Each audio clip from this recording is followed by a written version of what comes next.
Hello, 8th graders. Today is Thursday, February 25th.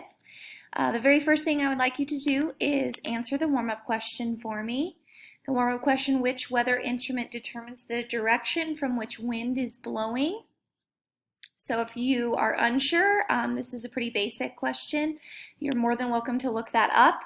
And then for today's assignments, I did plan on doing this together, but I think you'll be okay if you work at your own pace. That seems to work a little bit better, just because I have somewhat of low attendance on these days. So the very first thing I want you to do is this high and low pressure system assignment. So you're going to click on that assignment. It's going to open to your Google Drive. You're going to use the notes in the folder that say high and low pressure system notes to take as many notes as you can on high and low pressure systems.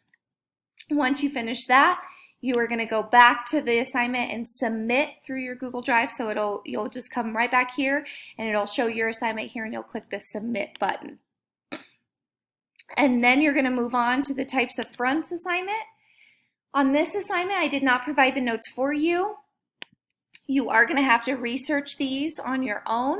So I would like you to include 3 pieces of information about each and an illustration. So you should be able to include these in the form of bullet points.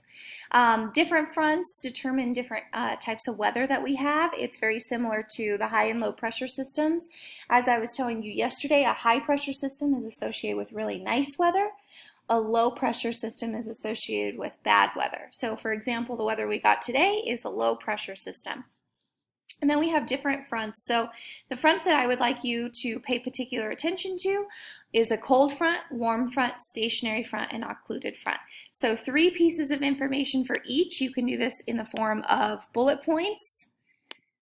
So you may have to move your cursor over and then you just find the bullet point at the top. And then I do want an illustration as well. So 4 things, 3 pieces of information that you research.